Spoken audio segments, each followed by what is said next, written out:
Hola, corresendas. Soy Héctor García Rodicio. Soy profesor en la Universidad de Cantabria desde 2010, corredor de montaña por afición desde 2020 y experto en trail running por la Universidad a Distancia de Madrid desde el 4 de noviembre de 2024. ¡Yujú!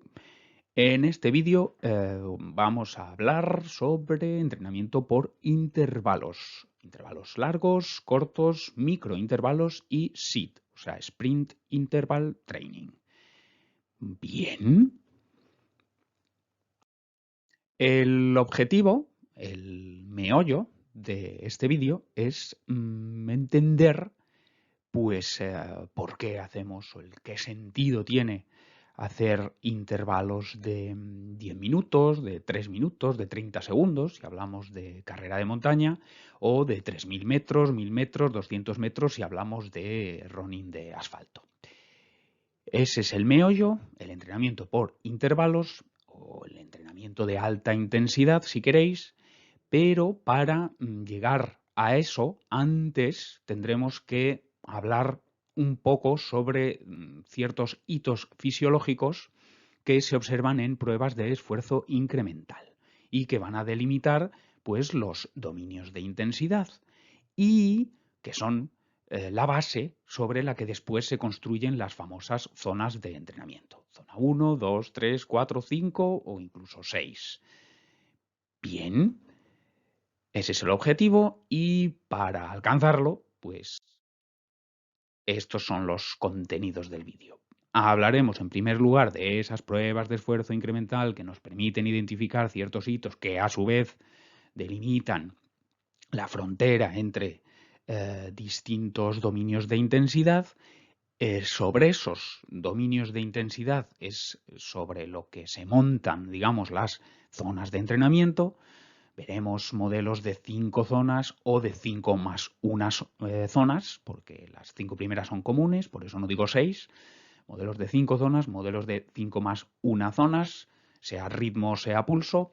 Y por fin llegaremos pues, al contenido principal del vídeo, que es ese entrenamiento por intervalos. Y más concretamente, pues diremos qué intervalos tiene sentido hacer, cómo ejecutarlos, y esto tiene que ver, entre otras cosas, por ejemplo, con los descansos entre intervalos o barras series, y qué supuestas adaptaciones conseguiríamos con cada uno de esos intervalos o series.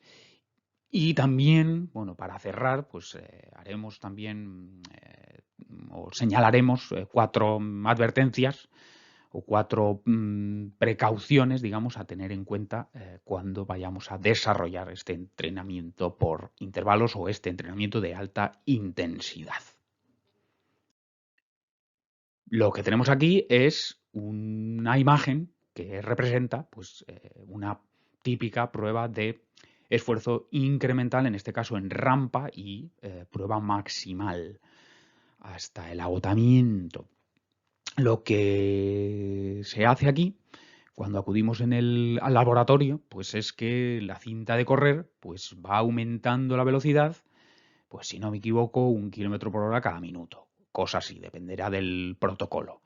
Si pudiéramos acudir a un sitio especializado en carrera de montaña, pues en ese caso los incrementos de velocidad serían un poquito más pequeños porque irían acompañados también de incremento en la pendiente hasta alcanzar pues más o menos el 10% de pendiente. Bien, pues aquí lo que se nos hace, además de someternos eso a una intensidad creciente, que nos obliga a hacer un esfuerzo cada vez mayor, por eso esfuerzo incremental, eso nos expone a esa intensidad creciente, sea en llano cada vez más velocidad, sea en cuesta cada vez más cuesta, pues se nos miden los gases con ergoespirometría, si lo digo bien. En concreto, pues el consumo de oxígeno por un lado, el volumen de aire expirado por otro y también la fracción de ese aire expirado que es CO2.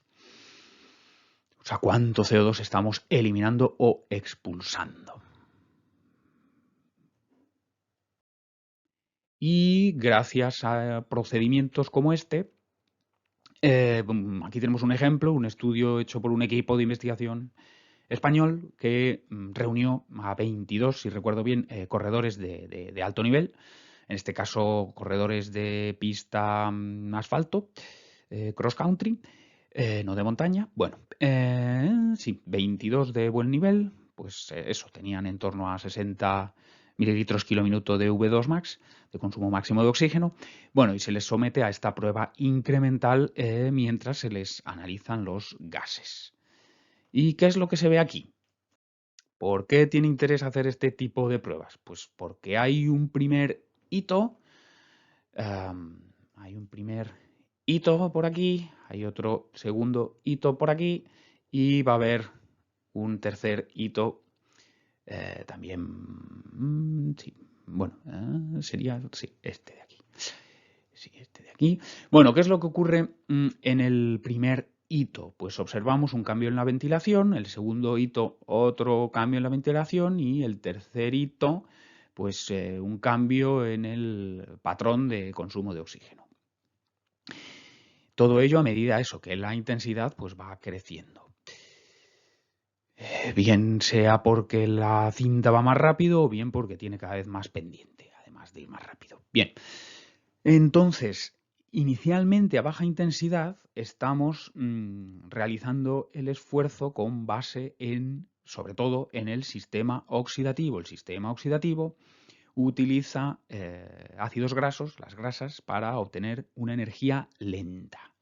Es una energía lenta porque requiere toda una serie de pasos o reacciones químicas, pero es ilimitada.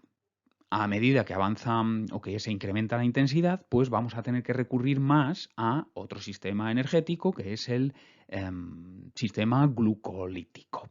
En este caso, pues es una energía rápida pero limitada. Sería el uso de carbohidratos, de glucógeno, de glucosa, para obtener eso, una energía rápida pero limitada. Limitada porque las reservas de glucógeno pues, son pequeñas y también con una contrapartida, y es que se va a producir lactato por un lado y iones de hidrógeno por el otro que causan acidez que en último término puede impedir, primero dificultar, después impedir la contracción muscular.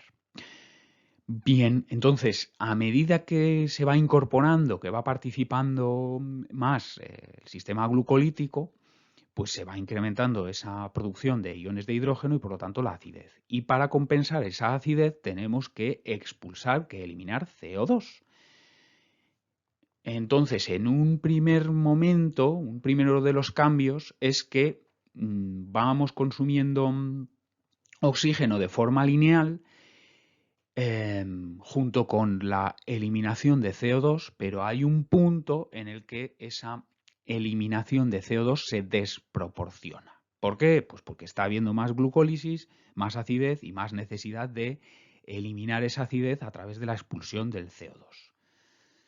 Hay un segundo hito donde, como la participación del sistema glucolítico es mayor aún, pues hay más necesidad de eliminar CO2 y aquí lo que ocurre es que aumenta la frecuencia respiratoria para no lograr eliminar mucho más CO2, o sea que perdemos eficiencia en esa eliminación del CO2. Bueno, pues un primer hito es el umbral ventilatorio 1, el VT1, el VT1, VT1. El segundo cambio en el patrón de gases, pues sería el VT2, el umbral ventilatorio 2, y lo último que va a ocurrir es que el sistema oxidativo, que no se ha ido, o sea, aunque haya cada vez más presencia o más participación del sistema glucolítico, el sistema oxidativo sigue intentando obtener energía de las grasas lo que pueda, porque claro, ahora la demanda energética es muy rápida, o sea, necesitamos mucha energía muy rápido y, como decíamos, obtener energía a través de las grasas y con intervención del oxígeno, pues es lento. Entonces, el sistema oxidativo estará intentando, como pueda, obtener energía de la grasa, lo que pueda, pero es que además está también reciclando, también con participación del oxígeno, el lactato que se produce como resultado de la glucólisis. Entonces, ahí ha estado, ahí atrás. Sigue el sistema oxidativo todo el rato, de ahí que el consumo de oxígeno vaya aumentando, aunque por encima esté el sistema glucolítico también aportando para la producción energética. Pues eso, el sistema oxidativo ha estado ahí siempre trabajando y por eso el consumo de oxígeno ha ido subiendo hasta que se produce una meseta o plató. Ahí es cuando ya no da para más. Ya no da más de sí el sistema oxidativo, y este punto donde se alcanza esa meseta es lo que se conoce como VO2 max o consumo máximo de oxígeno. Así pues ya tenemos 3 hitos. Umbral ventilatorio 1, umbral ventilatorio 2 o VT1, VT2 y consumo máximo de oxígeno. Umbral ventilatorio 1, pues que ya empieza a contribuir al esfuerzo de forma relevante el sistema glucolítico. Umbral ventilatorio 2 está el sistema glucolítico trabajando a tope y por tanto produciendo iones de hidrógeno a tope, y por tanto esa necesidad de expulsar CO2, pero que en este caso perdería eficiencia. Y el tercer hito es el consumo máximo de oxígeno, que eso que siempre ha estado ahí atrás el sistema oxidativo aportando lo que pueda desde las grasas y también reciclando a la mayor tasa posible el lactato. Eso hasta que no puede más, y ahí alcanzamos el consumo máximo de oxígeno. Y esa VT1, VT2 o umbral ventilatorio 1, umbral ventilatorio 2, pues también correlacionan con el umbral del lactato, primer umbral del lactato, segundo umbral del lactato. Porque claro, como hay cada vez, a medida que se incrementa la intensidad y la demanda de producción energética, pues como hay cada vez más glucólisis o aportación del sistema glucolítico, pues entonces hay más producción de lactato y que no va a poder reciclar el sistema oxidativo, y entonces va a aparecer en sangre. Entonces, cuando hay un incremento de, bueno, suele aceptarse que es un milimol litro respecto de tu línea base, pues eso sería el primer umbral del lactato. Y después, pues bueno, aquí también eso dependerá del criterio, pero bueno, suele aceptarse pues que cuando alcanzas los 4 milimoles litro de lactato en sangre, pues eso sería tu segundo umbral de lactato. Y bueno, como se ve en este estudio, pues hay gran correlación entre umbral ventilatorio o VT1 y primer umbral de lactato, umbral ventilatorio 2 o VT2 y el segundo umbral de lactato. El caso es que ya tenemos identificados los dominios de intensidad a través de esos 3 hitos. Aquí tendríamos el primer umbral, segundo umbral, aquí V2 max, y por aquí arriba todo lo que quede por encima de el metabolismo aeróbico. O sea, aquí sí que estaría el umbral anaeróbico, no aquí como se suele entender.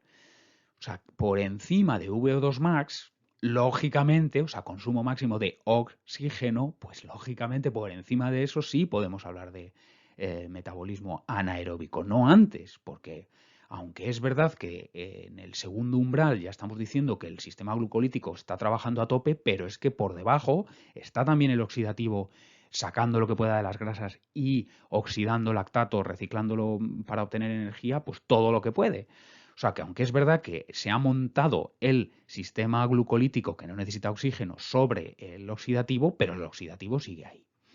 Bueno, el caso es que por debajo de primer umbral, pues tenemos endurance o, bueno, como se dice técnicamente, el dominio moderado. Después, en torno al segundo umbral, pues tenemos lo que se suele denominar umbral o threshold, o aquí estaría el dominio fuerte, heavy.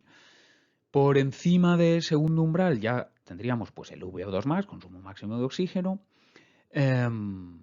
que se llama dominio severo. Y por encima de estas tres, pues estaría ya el dominio extremo, que sería pues esfuerzos explosivos, y ya ahí sí que sí anaeróbicos.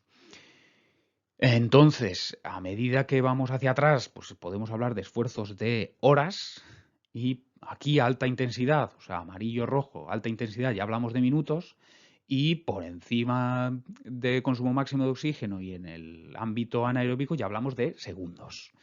Horas, minutos, segundos.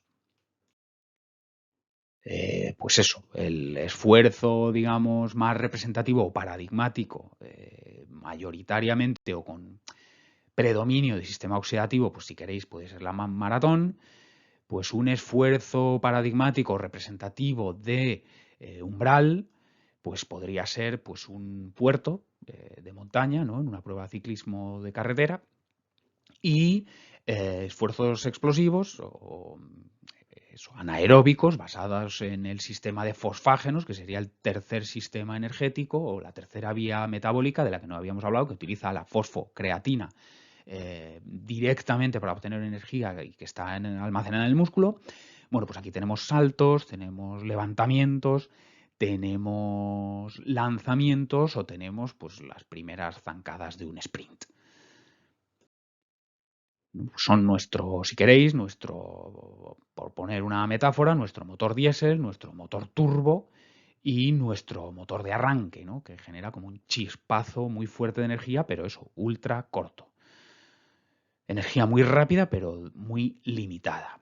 Energía lenta, pero virtualmente ilimitada. Y energía rápida, pero también limitada, por que los depósitos de glucógeno son limitados y porque tiene el problema de esa acidez que contribuye pues eso, a la fatiga. Y en deporte de resistencia, sea pues atletismo de ruta o sea carrera de montaña, pues nos interesan pues los dos primeros sistemas, ¿no? El oxidativo y el glucolítico, los dos, los dos.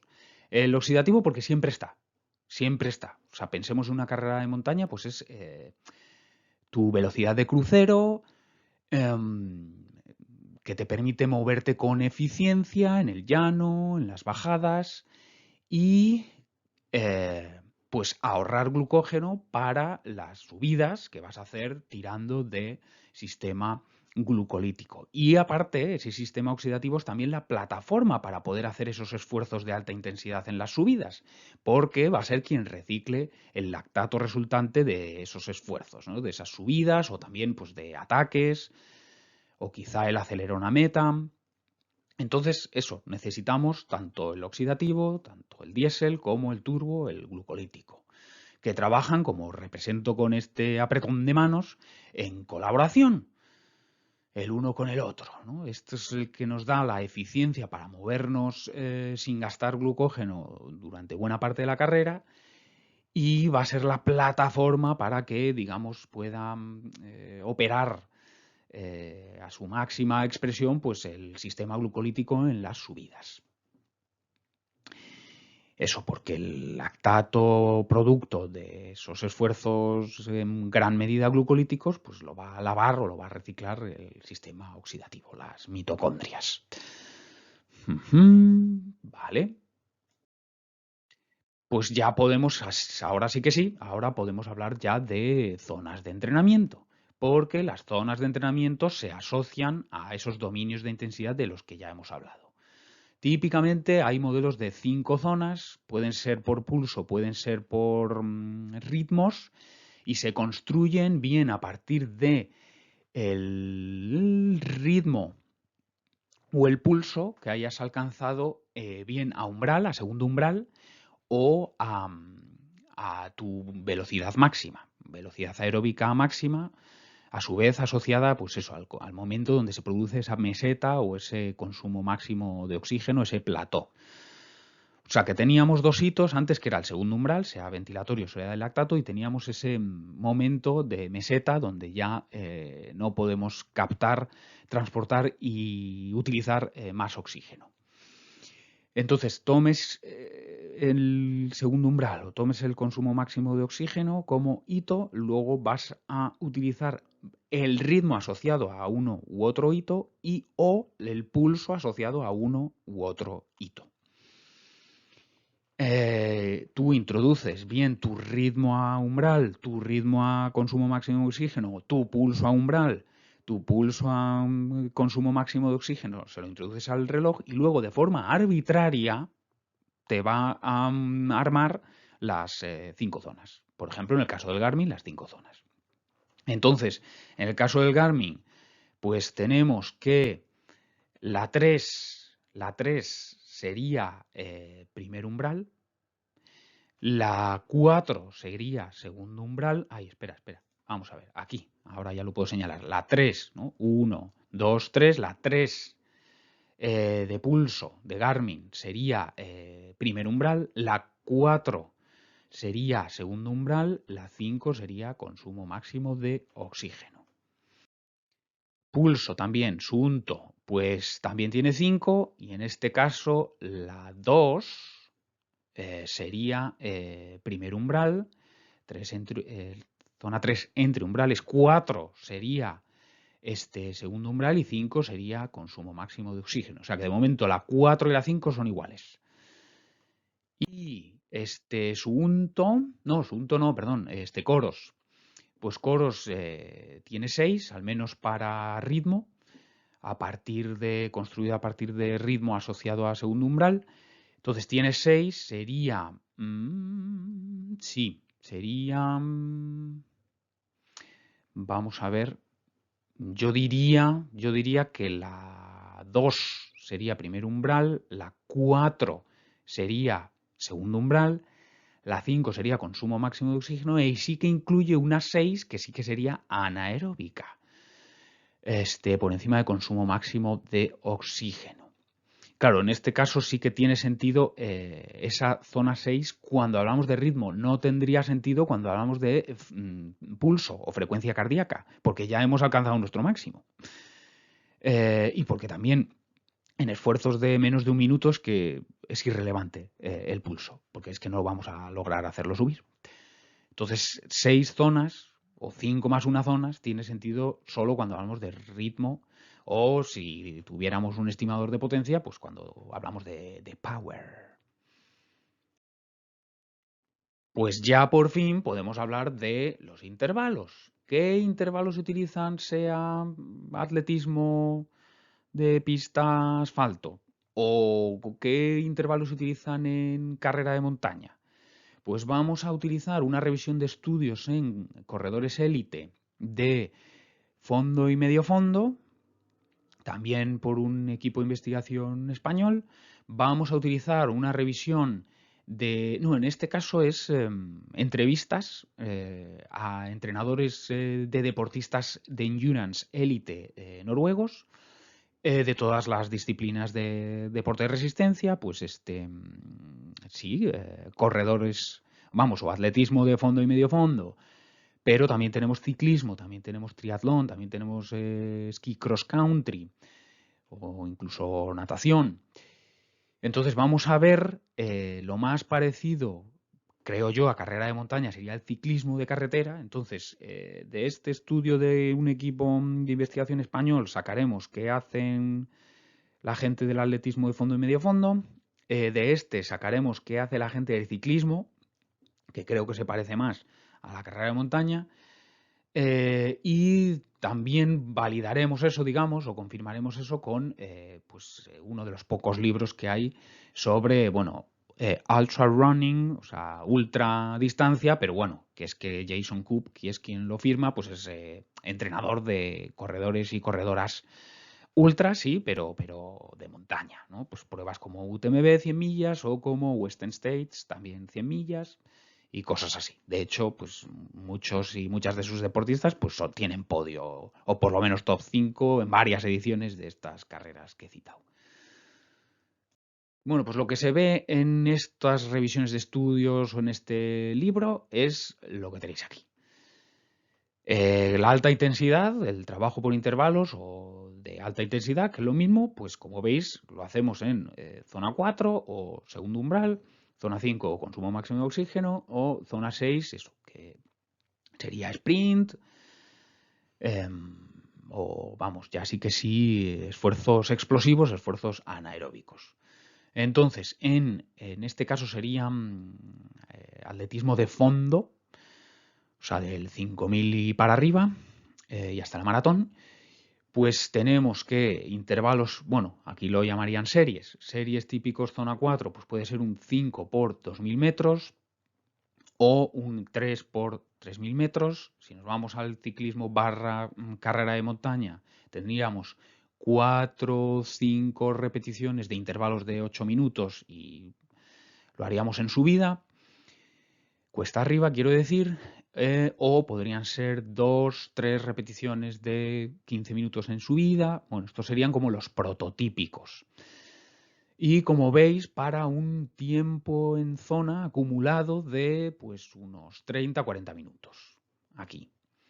Vale, si nos vamos ya a zona 5, a consumo máximo de oxígeno, pues en el atletismo pues sería 5 por 1000 metros, podría ser, o un 2 por 10 por 400, es decir, 10 repeticiones de 400 metros y hacemos 2 bloques de eso.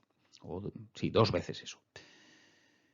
Pasamos a ciclismo barra carrera de montaña y aquí podríamos tener 5 o 6 repeticiones de 3-4 minutos o microintervalos. Bueno, unos clásicos, en este caso se desarrollaron, vamos, hay diversos estudios con ciclistas de carretera élite, pero bueno, también después se ha confirmado con esquí cross country, también deportistas élite, que son 3 bloques de 13 repeticiones de los 30-15, es decir, 30 segundos fuerte, 15 segundos suave, 30 segundos fuerte, 15 segundos suave.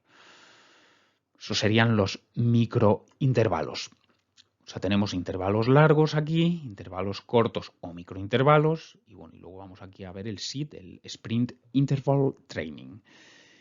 Sí, y vale, y aquí pues son un tiempo total acumulado. Si aquí en zona 4 eran, o intervalos largos eran pues 30-40 minutos, aquí más bien sería 15-25 minutos, 15-20 minutos, cosas así, o sea, 30-40, 15-20.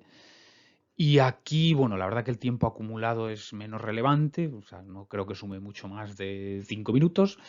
Pero bueno, aquí tendríamos un prototípico de entrenamiento de sprint, pues podrían ser 8 o 10 repeticiones de 200 metros, o aquí, pues esfuerzos explosivos de 30 segundos o incluso menos, pues haríamos 5 o 6 repeticiones y como veremos luego, aquí los descansos van a ser muy amplios. Igual que cuando hacemos el trabajo de fuerza, porque es que de hecho esto es un esfuerzo, pues eso, más neuromuscular que otra cosa. Eso, ya sabemos qué intervalos vamos a hacer y ahora respecto a cómo hacerlos, bueno, pues a la hora de saber qué intensidad llevas en atletismo de asfalto, road running, pues nos pueden servir ritmo o potencia. En carrera de montaña, pulso valdría para zona 4, pero ya para zona 5, zona 6, pues menos, por no decir nada.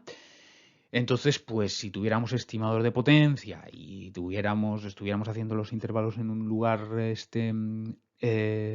limpio, con un terreno limpio y compacto, pues nos podría servir el estimador de potencia, pero vamos, al final seguramente vamos a tener que tirar de RPE, o sea, del rating de percepción de esfuerzo.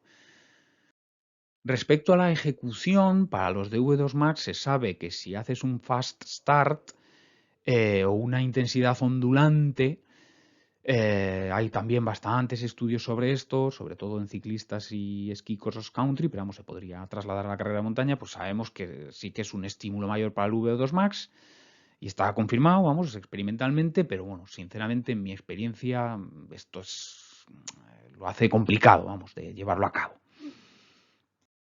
En cuanto a los descansos en general, pues hay estudios eso, que comparan hacer descanso de 1 minuto, de 2, de 3, sea con intervalos largos, sea con intervalos cortos. Y se ve que 1 es poco, 1 minuto es poco, pero que 2, 3, 4 es indiferente, con lo cual sabemos que en general, para intervalos zona 4 o zona 5, o para intervalos largos, cortos, pues más de 2 minutos, aunque vamos, yo lo que utilizo es lo que yo llamo descansos orgánicos, es decir, que si has hecho el intervalo, el esfuerzo de alta intensidad en subida, pues después te dejas caer en la bajada y ya está, dure lo que dure. Pero sí es verdad que cuando hacemos microintervalos, por ejemplo, esos 30 segundos fuertes, 15 segundos suave o 40-20, ahí sí que, como veis, claro, la ratio trabajo-descanso es 2:1, 40-20, 40 es el doble de 20, este 30 es el doble de 15, y ahí sí que es más importante cuidar esa relación para obtener mismo efecto en el consumo máximo de oxígeno que con intervalos de 3-4 minutos. Y también importante, lo que decíamos antes, en los sprints, ahí sí que necesitamos una recuperación completa y una reposición de los depósitos de fosfocreatina. Y para eso, pues eso, de 4 minutos para arriba. O sea, ahí la ratio es lo contrario que aquí. O sea, si aquí hay más esfuerzo que descanso, aquí va a haber muy poquito esfuerzo y gran descanso. Por último, respecto a dónde colocarlos en una sesión, pues en principio deberían estar estos tres tipos de trabajo al inicio de la sesión si queremos maximizar la calidad de la ejecución de los esfuerzos o de los intervalos, la intensidad que alcanzamos en los intervalos, ¿no? Eso nos permitiría mejorar nuestros valores frescos, pero es verdad que puede tener sentido meterlos sobre todo los trabajos o los intervalos de umbral, a mitad o final de la sesión, porque eso replica o simula las condiciones de carrera y eso teóricamente nos permitiría mejorar nuestros valores tras fatiga. Es decir, que el ritmo o los vatios asociados a segundo umbral que puedas alcanzar tras fatiga, pues sean más parecidos a los frescos. Y los frescos, pues es eso, es qué potencia puedes alcanzar, por ejemplo, eso, asociada a segundo umbral, pues al inicio de un entrenamiento y también habiendo descansado el día anterior. O sea que en principio todos estos trabajos se colocan al inicio de sesión para poder hacerlos con la mejor calidad posible y de esa manera mejorar pues nuestra potencia asociada a segundo umbral o mejorar nuestro sprint o mejorar nuestro consumo máximo de oxígeno, VO2 max. Pero al menos los intervalos Z4, los intervalos de umbral, threshold, pues podría tener sentido meterlos a mitad o a final de una sesión, porque eso es lo que nos vamos a encontrar en carrera. Entonces, de esa manera, repitiendo ese tipo de entrenos, pues teóricamente mejoraríamos nuestra repetibilidad, es decir, que un esfuerzo, una subida de 10, 12 minutos, 20 minutos, pues que la tercera vez que hacemos eso, porque la carrera, por ejemplo, pues tiene 3 subidas de ese estilo, pues la tercera vez que hacemos eso se parezca lo máximo posible a la primera vez que lo hicimos, ¿no? Que ese sería nuestro esfuerzo fresco la primera vez y la tercera subida pues sería esfuerzo tras fatiga y eso, lo suyo es que se parezca a lo máximo posible. El tercero, que conserve el mayor porcentaje posible de la potencia que sacaste en la primera vez. Vale, ¿por qué hacerlos? Pues en principio con intervalos threshold mejoraremos nuestro threshold, es decir, que si mi ritmo asociado a segundo umbral es 3 minutos 45 hablando en el llano, pues que pueda hacer ahora pues a 3:40. En principio, pues intervalos de consumo máximo de oxígeno me ayudarán a mejorar mi consumo máximo de oxígeno. O sea, que puedan, bueno, pues lo mismo, pues imagínate hacer series de 1000, pues si antes las hacía a 3:25, pues igual ahora las puedo hacer a 3:20 o 3:15. O eso, vamos, que pueda ser capaz de captar, transportar y utilizar más oxígeno. O sea, que mi sistema oxidativo, ese que estaba por detrás, que estaba sacando lo que podía de las grasas y reciclando a la mayor tasa o a la mayor velocidad posible el lactato, pues que haga más de eso. Y el sprint, pues, o los intervalos en zona 6, pues me ayudarían en materia pues neuromuscular. O sea, seguramente aquí lo que conseguimos es asimilar el gesto de correr rápido. Son adaptaciones neuromusculares. En principio, pues Z4, trabajo en Z4 me ayuda a mejorar Z4, trabajo en Z5, pues eso, y el Z6, pues eso. Pero en realidad todo mejora todo. Eso, bueno, aquí mejoraríamos el turbo, aquí nuestro pues capacidad aeróbica y aquí ese motor de arranque. Pero en realidad ya digo que todo mejora todo. O sea, incluso un SIT se ha visto que, o sea, Sprint Interval Training, incluso eso también mejora o logras adaptaciones aeróbicas con eso. O sea que al final la fisiología, pues eso, trabaja todo de manera coordinada, con lo cual todo mejora todo. ¿Y qué es esto de que todo mejora todo? Pues dicho en términos coloquiales, pues que puedas hacer lo mismo con menos o hacer más con lo mismo. ¿A qué me refiero con esto? Hacer lo mismo con menos es pues lo que decíamos antes. Imagínate que tú antes yendo a 3,45 el kilómetro, creo que se entiende mejor así si hablamos eso de ritmos en el llano, que quizá hablar, no sé, por ejemplo, de vatios en la montaña, quizá eso es más gráfico, más fácil de entender si hablamos de ritmos en el llano. Pues imagínate, si tú antes corrías el 10K a 3,45, pues ahora ir a 3,45 te permite hacer una media maratón. Eso sería hacer lo mismo con menos. O sea que yo antes a 3,45 pues puedo aguantar a ver, 10K, pues eso, 30 y pico minutos. Y ahora ir a 3,45 me permite, pues imagínate, en torno de hora y cuarto, para entendernos. O sea, ya sé que es una simplificación. O puede ser que hagas más con lo mismo. Es decir, que es un ritmo, imagínate, que puedo soportar solo 30 y pico minutos, mi ritmo 10K, pero es que ahora lo hago a 3,35, no a 3,45. O sea que ir a 3,45 antes me daba solo para un 10K, ahora me da para media maratón, o que con el ritmo que puedo aguantar en 10K, pues ahora es más rápido. Pues a 3,35, por ejemplo. Bien, y ahora 4 advertencias, y casi todas proceden o provienen de artículos súper recientes. Hubo una revisión de Stephen Seiler, amigo de la casa, de este mismo año, pues que al final él lo pone en contexto, estos trabajos, estas sesiones donde hacemos intervalos de alta intensidad, pues lo pone en el contexto, por ejemplo, de un año. Y si tú entrenas 7 días por semana, bueno, por redondear, si entrenas todos los días, pues serían unos 350 entrenos en un año. Con lo cual, en el contexto de 350 entrenos, pues al final, pues eso, ¿qué vas a tener en el año? Pues 50 entrenos con alta intensidad. Entonces, visto así, no importa tanto lo que hemos hablado antes, que si los descansos, que si las duraciones, que si la ejecución. Claro, es lo que dice que al final él acuña el concepto de AWD, o sea, Accumulated Work Duration, vamos, el tiempo de trabajo acumulado.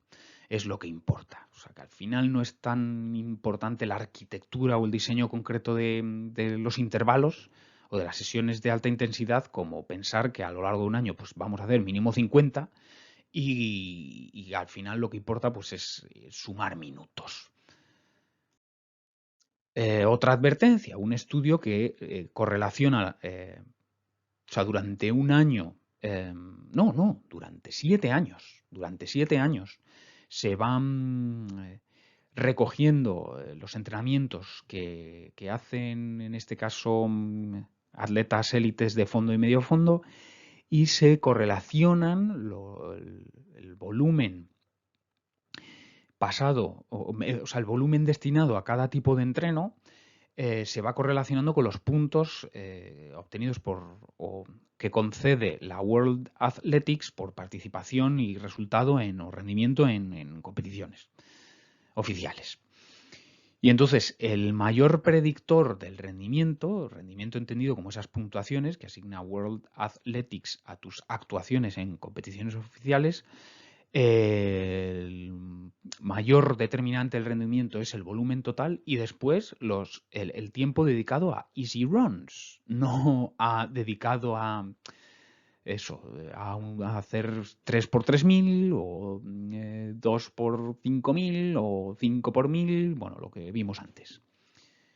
Eso apenas pesa en el resultado total. O sea, lo que más pesa es volumen, incluso eso, easy runs, o sea, volumen a baja intensidad.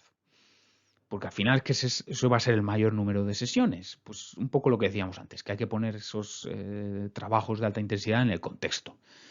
De, por ejemplo, 350 sesiones en un año, pues eso, que igual van a ser pues una pequeña parte, 50, qué sé yo.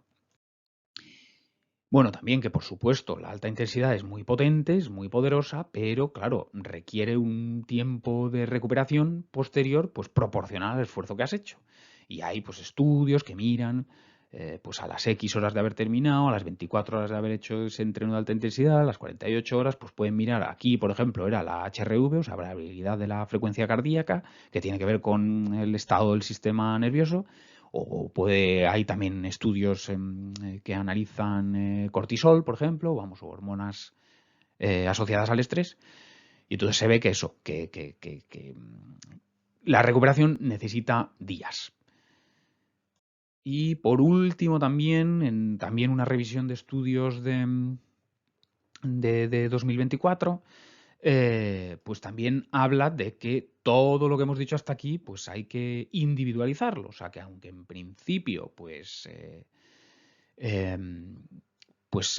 eso, trabajos de zona 4, zona 5, zona 6, pues se producen adaptaciones, pues mejoran tu sistema glucolítico, tu sistema oxidativo, tu capacidad neuromuscular, tus prestaciones neuromusculares y que pues, duraciones de tantos minutos, descansos de tantos minutos, pues son lo que parece funcionar, o que la ejecución idealmente tiene ese fast start o intensidad ondulante. Bueno, todo esto es lo que encuentran en promedio los estudios, pero claro, siempre hay outliers o no respondedores o llámalo como quieras. Es decir, que al final n igual a 1, o sea, tienes que adaptar todo esto a lo que te funcione a ti.